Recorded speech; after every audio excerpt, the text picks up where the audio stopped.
Lucas capítulo 24, versos 13 ao 35, diz assim a palavra do nosso bom Deus. Naquele mesmo dia, 2 deles estavam de caminho para uma aldeia chamada Emaús, distante de Jerusalém 60 estádios. E iam conversando a respeito de todas as coisas sucedidas. Aconteceu que, enquanto conversavam e discutiam, o próprio Jesus se aproximou e ia com eles. Os seus olhos, porém, estavam como que impedidos de o reconhecer. Então lhes perguntou Jesus: que é isso que vos preocupa? E de que ides tratando à medida que caminhais? E eles pararam entristecidos.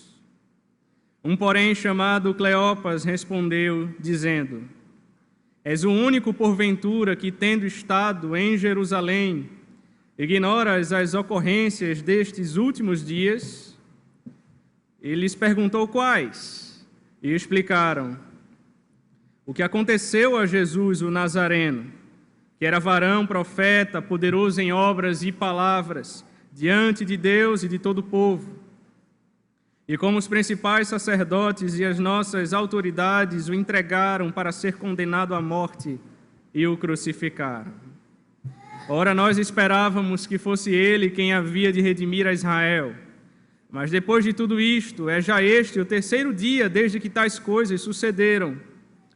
É verdade também que algumas mulheres das que conosco estavam nos surpreenderam, tendo ido de madrugada ao túmulo. E não achando o corpo de Jesus, voltaram, dizendo terem tido uma visão de anjos, os quais afirmam que ele vive. De fato, alguns dos nossos foram ao sepulcro e verificaram a exatidão do que disseram as mulheres, mas não o viram. Então lhes disse Jesus: honestos e tardos de coração, para crer tudo o que os profetas disseram.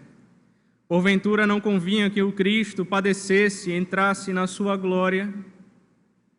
E começando por Moisés, discorrendo por todos os profetas, expunha-lhes o que a seu respeito constava em todas as Escrituras.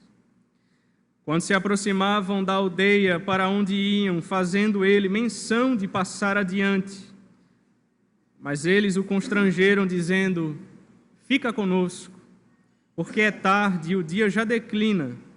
E entrou para ficar com eles. E aconteceu que, quando estavam à mesa, tomando ele o pão, abençoou e, tendo-o partido, lhes deu. Então se lhes abriram os olhos e o reconheceram, mas ele desapareceu da presença deles. E disseram um ao outro: porventura não nos ardia o coração quando ele pelo caminho nos falava, quando nos expunha as Escrituras? E na mesma hora, levantando-se, voltaram para Jerusalém, onde acharam reunidos os 11 e outros com eles, os quais diziam: o Senhor ressuscitou e já apareceu a Simão. Então os 2 contaram o que lhes acontecera no caminho, e como fora por eles reconhecido no partir do pão. Feche os seus olhos mais uma vez, vamos orar.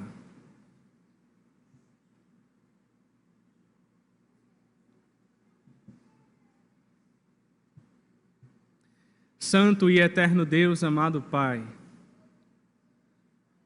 graças te damos, Senhor, pelo teu santo dia, dia do Senhor, em que tua igreja tem o privilégio de estar aqui reunida em teu nome, Senhor, para te adorar, na beleza da tua santidade, para ouvir a tua voz por meio da sua santa palavra. Ajuda-nos a compreendê-la, Senhor. Desvenda os nossos olhos, a fim de que possamos contemplar as maravilhas da tua lei, e que as palavras que saiam dos meus lábios e o meditar do meu coração sejam agradáveis à tua presença, Senhor, rocha minha e Redentor meu. Em nome de Cristo, assim nós oramos. Amém. Queridos irmãos, eu quero meditar com vocês hoje no tema A Síndrome de Emaús. E a título de introdução, eu gostaria de parafrasear algumas palavras do Dr. Lockridge. É sexta-feira, Jesus está orando, Pedro está dormindo, Judas está traindo, mas domingo está chegando. É sexta-feira, Pilatos reluta, o sinédrio conspira, a multidão escarnece, eles nem imaginam, mas que o domingo está chegando. É sexta-feira, os discípulos fogem como ovelhas sem pastor, Maria está chorando, Pedro está negando, mas eles não sabem que o domingo está chegando. É sexta-feira, e os romanos ferem o meu Jesus, eles os cobrem de cicatrizes, o coroam com espinhos, mas eles não sabem que o domingo está chegando. É sexta-feira, Jesus caminha até o Calvário, o seu sangue escorre, o seu corpo tropeça, o seu espírito está oprimido, mas você entende, é só sexta-feira, o domingo está chegando. É sexta-feira, os soldados pregam as mãos do meu Salvador na cruz, eles pregam os seus pés naquela cruz, eles então suspendem ao lado de criminosos, mas eles nem imaginam que o domingo está chegando. É sexta-feira, os discípulos se perguntam o que aconteceu com o seu rei. Os fariseus estão celebrando, pois o seu esquema funcionou, mas eles nem imaginam que o domingo está chegando. É sexta-feira, ele está dependurado na cruz, ele está sentindo-se abandonado por seu pai, deixado sozinho e morrendo. É sexta-feira, a terra treme, o céu escurece, o meu rei entrega o seu espírito. É sexta-feira, a esperança foi perdida, a morte venceu, o pecado triunfou, Satanás dá gargalhadas. É sexta-feira, Jesus está morto, soldados montam guarda, uma pedra é colocada no lugar. Mas é sexta-feira, é apenas sexta-feira, o domingo está chegando, e o domingo chegou. A pedra foi retirada, o túmulo está vazio, a morte não pôde detê-lo, ele venceu a morte, ele ressuscitou, ele ascendeu aos céus, ele está sentado à destra de Deus Pai, onde vive e reina pelos séculos dos séculos. Queridos irmãos, no texto que nós lemos em Lucas 24, domingo já havia chegado, mas os discípulos estavam vivendo a sexta-feira. Eles estavam angustiados, aflitos, desesperançados. Jesus morreu. Aquele em que eles acreditavam que redimiria Israel não está mais entre eles. As coisas não aconteceram como eles gostariam. As coisas não aconteceram como eles esperavam. Ele se foi. Não tem mais jeito. E talvez eles se perguntavam: será que tudo foi em vão? Será que toda renúncia? Será que toda perseguição enfrentada? Será que toda lágrima derramada? Será que todo sofrimento e dor? Será que a coroa de espinhos, as chicotadas? Será que o sangue derramado no madeiro foi em vão? Queridos irmãos, eu aprendo aqui uma primeira lição. As crises da nossa vida muitas vezes nos cegam. Será que você já passou por algo que feriu você, que angustiou você, que doeu tanto no seu coração, de modo que as suas expectativas foram frustradas? E você disse para si mesmo: pastor, acabou, não tem mais jeito. E você ficou como que sem conseguir enxergar nada à sua volta. Por um momento, parece que tudo à sua volta é trevas. É tristeza, é luto, as lágrimas se tornaram o seu amigo mais próximo, o seu alimento. As coisas não saíram da maneira que você esperava e você perdeu a esperança. Porém, mais do que isso, os seus olhos estavam impedidos de ver por causa da sua incredulidade. Deus deste século cegou o entendimento deles. E eles rejeitaram o testemunho das Escrituras. E eles rejeitaram aquilo que Jesus mesmo disse que aconteceria com ele. Que era necessário seguir para Jerusalém e padecer. Era necessário sofrer muitas coisas, ser morto, crucificado, mas ao terceiro dia ele ressuscitaria. E eles rejeitaram todos os milagres e sinais que eles viram e viveram com ele. Daquele varão profeta, poderoso em obras e palavras, diante de Deus e de todo o povo. Eles rejeitaram o testemunho das mulheres que viram o túmulo vazio. Eles rejeitaram o testemunho da visão dos anjos, que afirmaram que Jesus não está morto, mas ele vive. Que é isso que vos preocupa, diz o verso 17, e de que ides tratando à medida que caminhais. Ó nécios e tardos de coração para crer tudo o que os profetas disseram. Porventura não convinha que o Cristo padecesse e entrasse na sua glória? Como muitas vezes, irmãos, diante da crise, a nossa incredulidade nos domina. Parece que a gente esquece tudo aquilo que temos ouvido e aprendido da palavra de Deus. Parece que a nossa fé foi achatada, ficou diminuta. Parece que os nossos pés estão trôpegos e os nossos olhos ficam impedidos de ver a glória do nosso Redentor. Mas deixa eu te dizer uma segunda lição que eu aprendo aqui. Mesmo você não vendo, Jesus está com você. Aqueles discípulos não estavam vendo, mas Jesus estava ao lado deles, caminhando com eles. Se você crê em Jesus, hoje Ele está ao teu lado, Ele caminha ao teu lado, Ele divide o fardo com você. Ele mesmo disse em Mateus 11, vinde a mim, todos vós que estáis cansados e sobrecarregados, e eu vos aliviarei. Tomai sobre vós o meu jugo e aprendei de mim, porque eu sou manso e humilde de coração, e achareis descanso para a vossa alma, porque o meu jugo é suave e o meu fardo é leve. E quando você já não tem mais forças para caminhar, Ele renova as suas forças. E quando você diz, eu não aguento mais, pastor, eu não consigo mais dar um passo sequer, então Ele diz, espere em mim, porque aqueles que esperam nele renovam as suas forças, sobem com asas como de águia, correm e não se cansam, caminham e não se fadigam. Essa é a promessa para aqueles que confiam nele. E Ele te pergunta hoje, que é isso que vos preocupa? Por que você está tão abatido? Por que a tua alma está tão angustiada? Será que você não crê em mim? Será que você não confia na minha palavra? Será que eu não tenho poder para cumprir as minhas promessas? Como você é tardo de coração para crer, filho.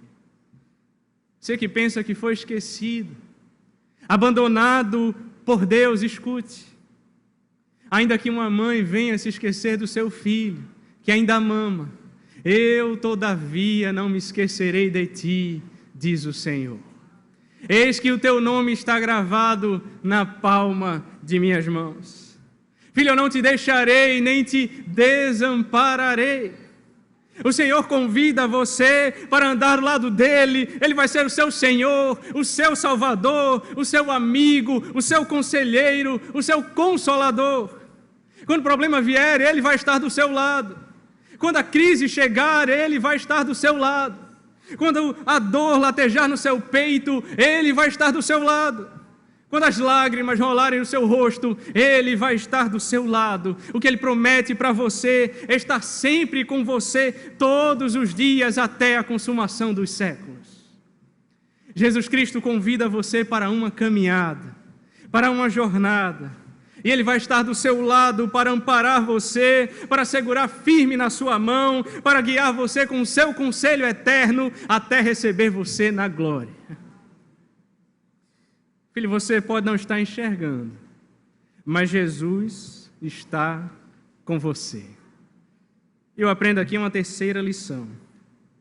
Os nossos olhos são abertos pela verdade da palavra de Deus. É exatamente o que Jesus fez. Diz o verso 27, e começando por Moisés, discorrendo por todos os profetas, expunha-lhes as Escrituras. Então já era tarde, e os discípulos o convidaram para a sua casa, e Jesus entrou na casa deles. E quando estavam à mesa, ele tomou o pão e abençoou e o partiu e deu a eles. Exatamente como ele fazia quando estava com eles. Exatamente como o Senhor nos ensinou que devemos fazer quando nos reunirmos. Ele tomou o pão e, tendo dado graças, o partiu e disse: este é o meu corpo que é dado por vós, fazei isto em memória de mim. Este é o meu corpo que foi dado por vocês no madeiro.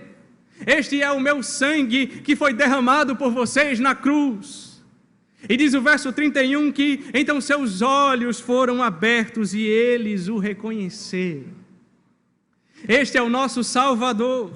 A morte não deteve. Ele ressuscitou, Ele está vivo, não é vã a nossa fé.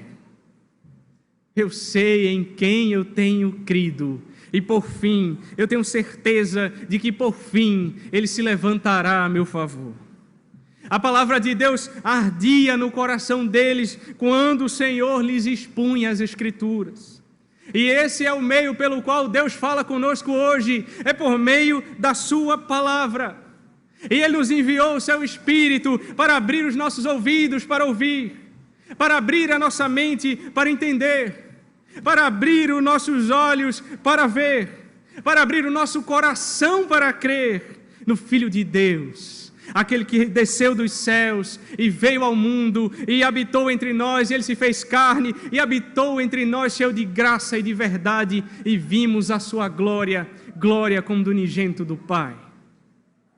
Naquele que padeceu em nosso lugar, naquele que bebeu sozinho o cálice da ira de Deus, naquele que morreu a nossa morte para vivermos a sua vida. Quem sabe você tem andado como esses discípulos no caminho de Emaús, com o coração entristecido, abatido, a sua fé esfriou. Você desanimou com a igreja, você desanimou na obra de Deus. O Evangelho parece que já não mexe mais com você. A minha oração é que hoje o Espírito de Deus fale ao seu coração por meio da palavra. Inflame o seu coração, faça seu coração arder de novo, que Ele restaure a sua fé, que Ele fortaleça a tua fé, que Ele vivifique a tua alma. Que Ele te lembre que o teu nome foi escrito no livro da vida, que você é uma nova criatura, que você já não mais vive, mas que você foi crucificado com Cristo e agora Cristo vive em você.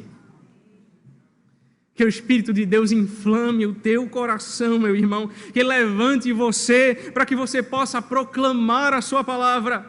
Não perca mais tempo.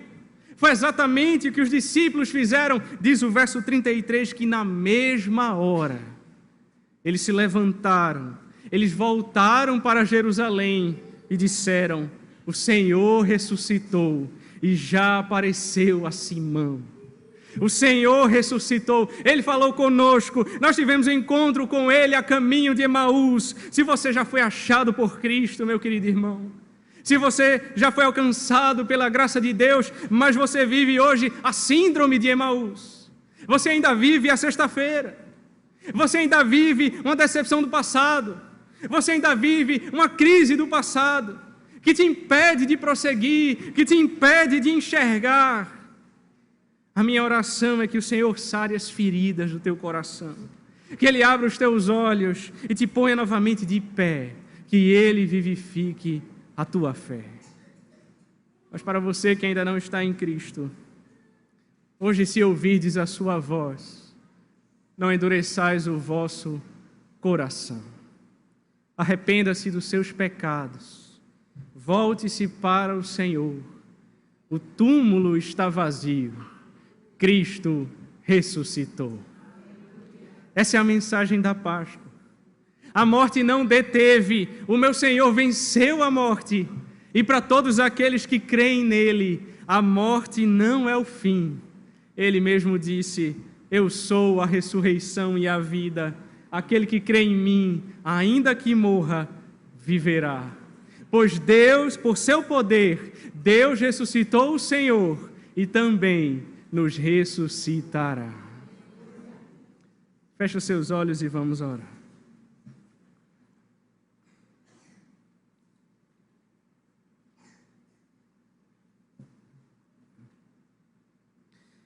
Senhor, não deixe que sejamos repetidores apenas das notícias da sexta-feira, no dia da crucificação, mas também coloque em nossa boca a boa nova da ressurreição. Coloque em nossos lábios, Senhor, o desejo ardente de pregar a Tua palavra, de dizer ao mundo que Cristo ressuscitou, Ele venceu a morte e Ele voltará uma segunda vez para nos buscar, para buscar a sua igreja. E que você não deve mais perder tempo.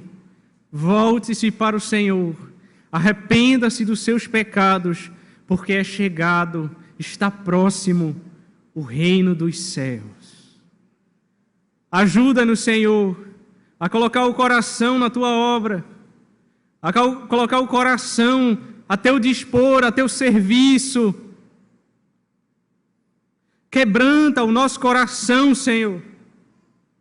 Vivifica a nossa alma, fortalece a nossa fé. Nos coloca novamente de pé, Senhor. Ao Teu dispor, ao Teu serviço. Coloca em nossos lábios as palavras do sábio em Provérbios. Senhor, eu te entrego, eu te dou o meu coração.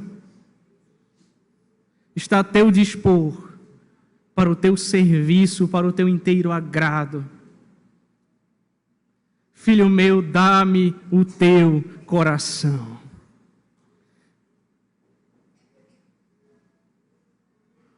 Pai bendito, abençoa a Tua igreja. Fortalece os nossos irmãos. É o que nós te oramos em nome de Jesus Cristo. Amém.